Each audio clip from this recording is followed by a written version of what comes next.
All right, so in this video, what we're looking at the kite. And so let's take a look at what's going on. So it says here that RNLD is shown. Diagonals ND and RL intersect at B, and BD is 24. So what we want to do is to put on the label that we got. So BD is 24. So this is 24 right here.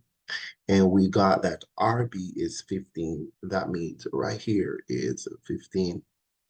So with that said, we're required to find the length RD. Let me go to a better diagram. So we got 24 here, and we got 15 here. We're required to find this. Be advised that because it's a kite, the diagonals, they do bisect at a 90-degree. Therefore, I can now employ the Pythagorean theorem. So let us take a look at number 1. So question 1 asks us to find the length RD.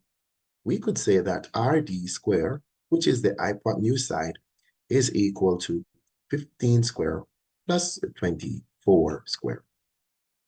So 15 square will give us 225, while 24 square will give us,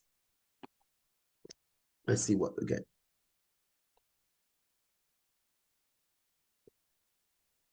That's going to give us 576. So when we add this, we're going to get 801.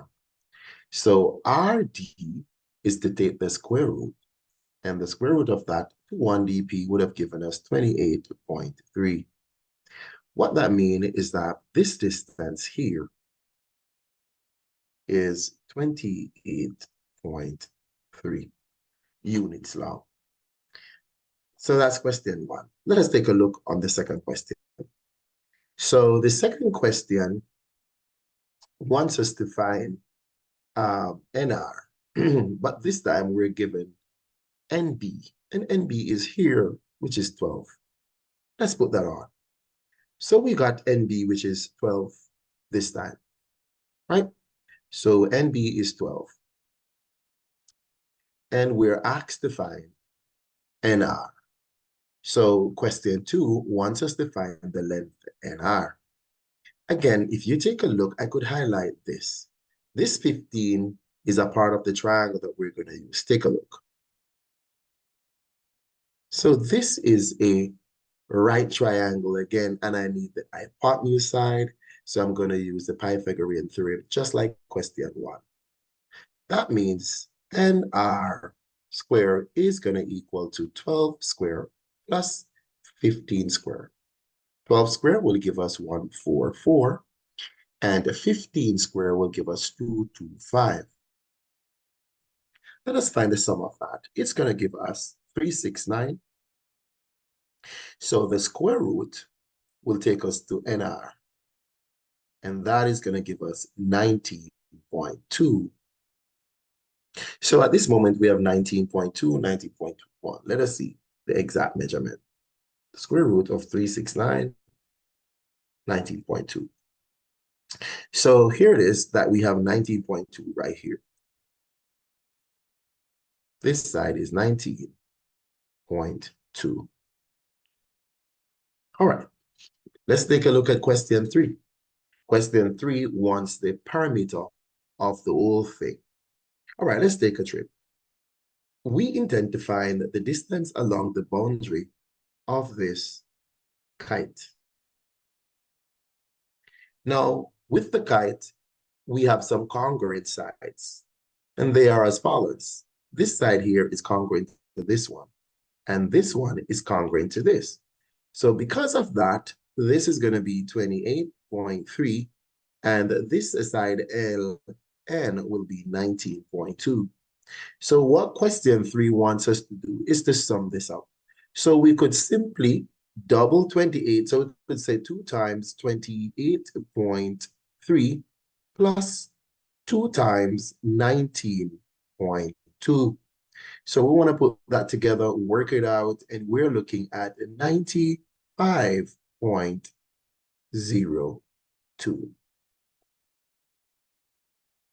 Right? So we're looking at 95.02. 19.2. All right, let me double that for myself quickly. 19.2 times 2 plus 28.3. Okay. All right, this will give me 95 flat. All right, so let me take off this part. So I'm getting 95 flat when I do that. So I'm getting 95 right there. All right, so let's move on. Now let's take a look at question 4. So question 4, we're dealing with a kite still, right? Let me take this diagram to my other screen. Let's see what's going on here. Let's put it on. Let's go. All right.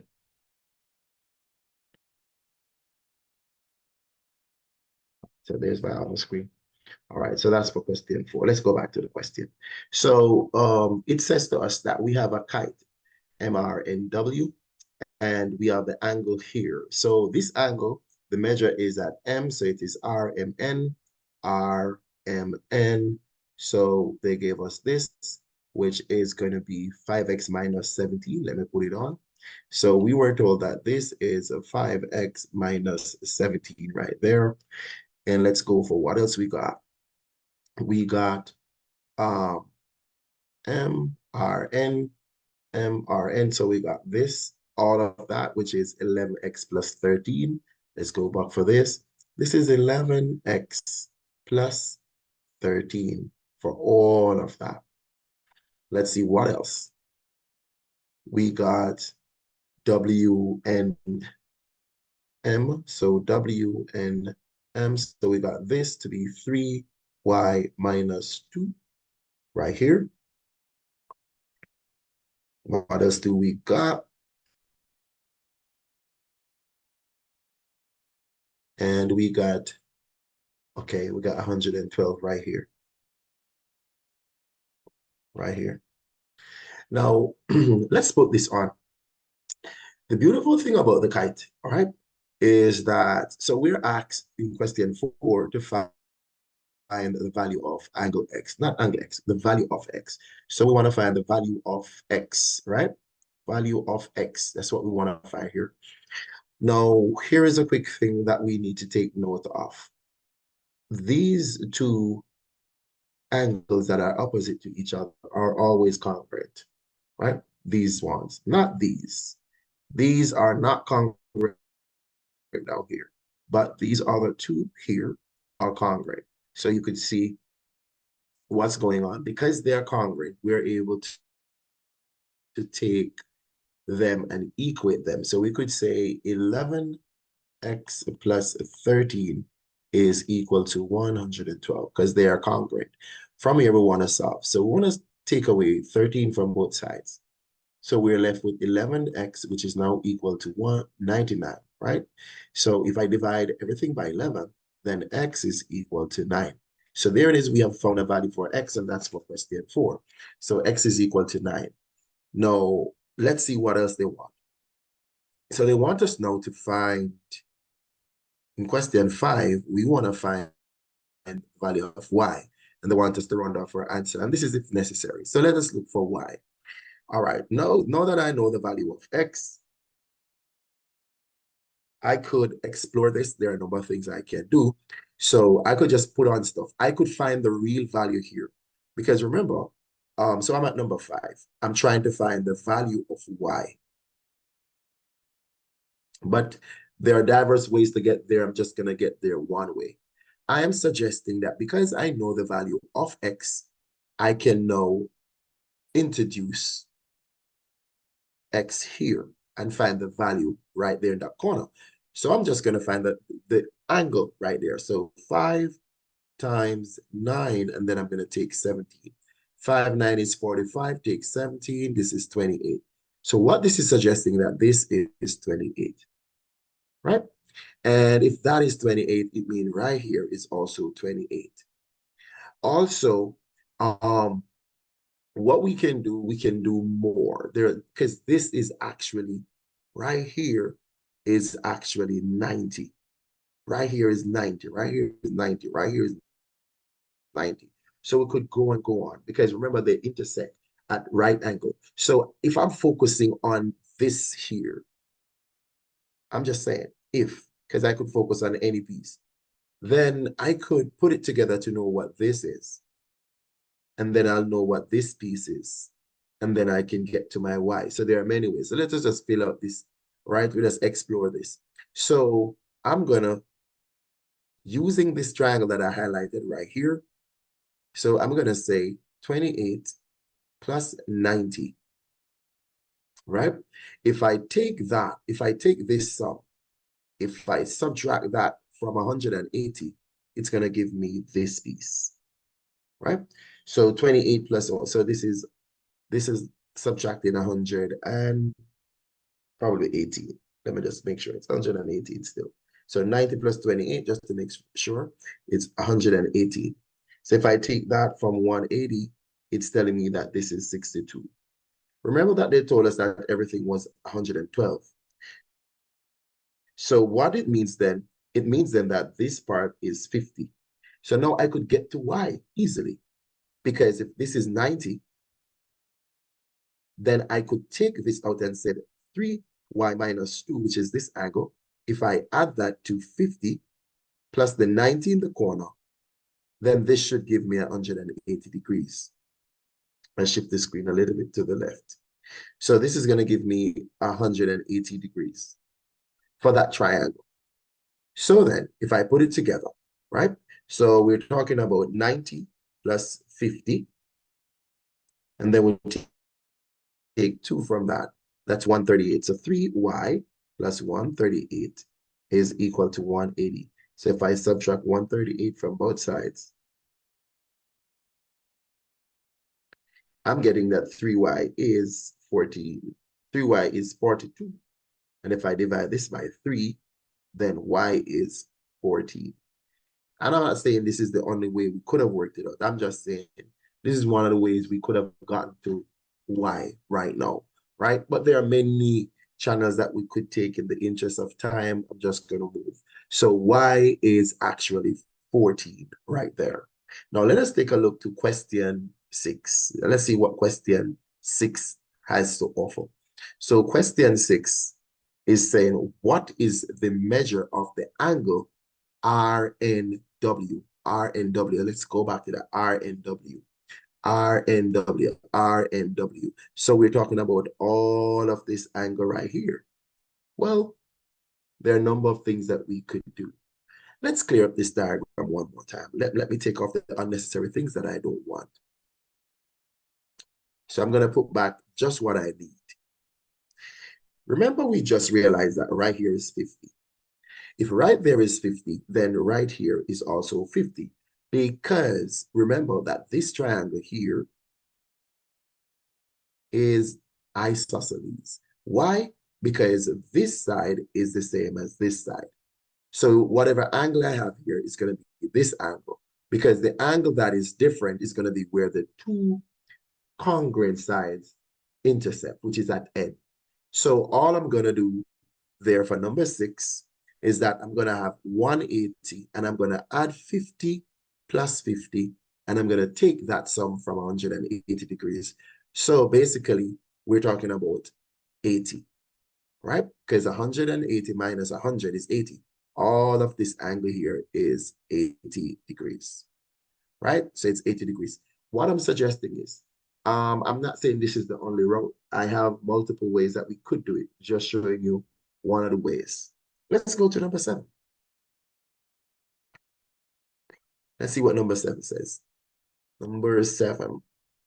All right, so number 7 is looking at a different diagram. So let me just take that diagram to the other screen.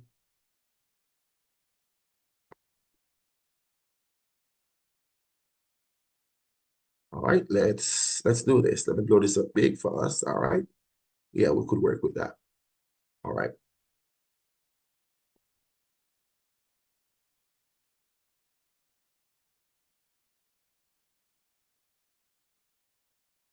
All right, let's go. So number 7 is saying, what must be true for GRDM to be a rectangle? So if this is a rectangle, then there are certain things that ought to be true. All right. So with a rectangle, we could say that, we could just drop this quickly. We could say that GR, which is that distance GR, is going to be congruent to MB. Take a look at that. Also, GM must be congruent to RD. All right, so that's one of the given case where opposite sides are equal, right? Also, we can say that GD, which is the diagonal GD, is congruent to the diagonal MR. And that could be enough, we said right there, right? So the moment those are going to happen, we're going to realize that we're going to get certain things.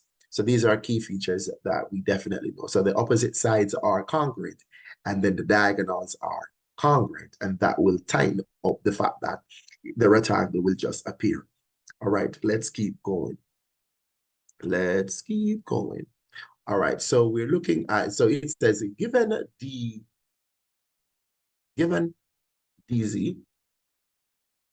or given DK is equal to 9Z, and DM is 18, right? What value of Z will make this a square? So now they're looking at what will make it a square. All right, so we're exploring ideas now. So let us switch and go to that. So we have DM, DK. So we were given DK right here. This is 9Z. All right, let me write this better. Let me change the marker as well. All right, so DK is 9Z. I'm going to put it right here. This is 9Z. And what else we got? We got DM is 18. This is 18.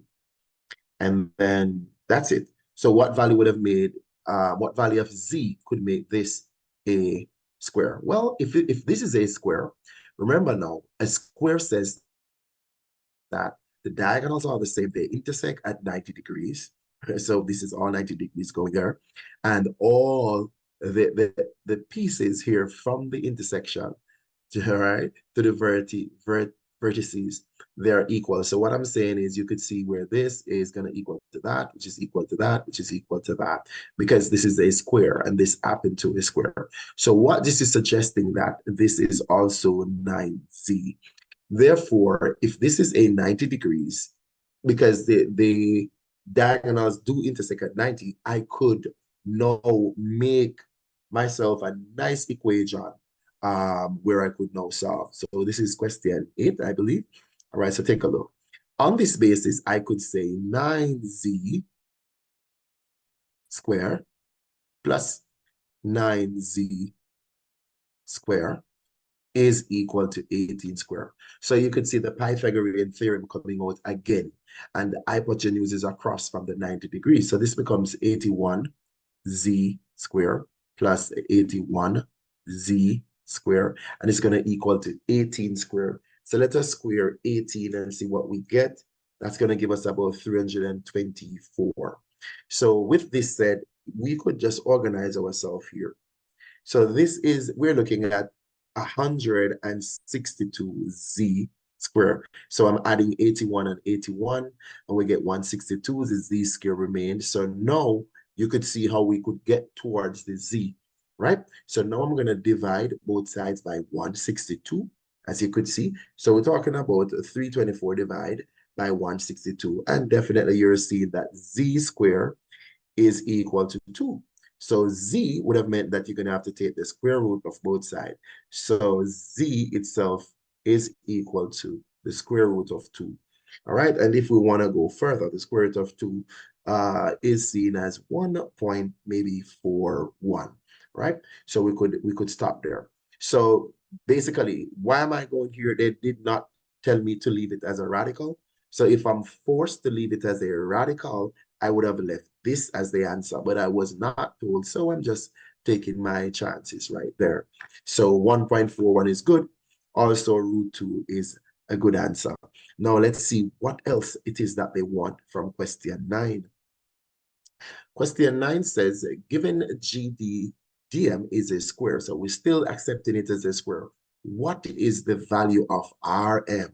So let's look at what rm is. Let me highlight rm, right? Let me highlight rm. So rm is going to be here.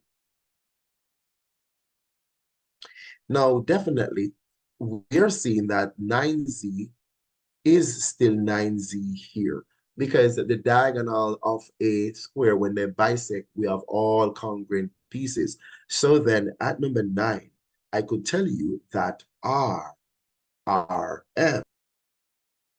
right? RM. So RM is equal to 9z plus 9z, and this is going to give us 18z, right? 18z. But if you remember well, z is actually the root of 2. So you could actually say 18 root 2 if you were working with root 2. Or then you could work it down in decimals as well. So it's going to be 18. So that's an answer. Or you could have said 18 times 1.41. So you could do that as well. 18 times 1.41, you're going to get approximately 25.38 or 25.4 or anything like that. So you could say 25.4. That is rounded off, as well as 18, the square root of 2 is also good. All right. All right. So we're good with that right there.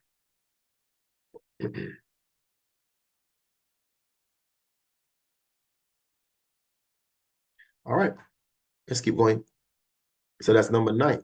So that's what we were expecting for number 9 right there. Let's look for the last one. Oh, the question is here. So number 10 is saying, given a GRDM is a square, what is the length of GM? Let us see, where is GM? GM, let's go for GM. Let's go back, GM. Okay. Well, if this is 18 and it's a square, this is 18, this is 18, this is 18. So GM, which is along this side, is 18 right there. So number 10 is 18 right there. All right. So that is what we're expecting you to do on this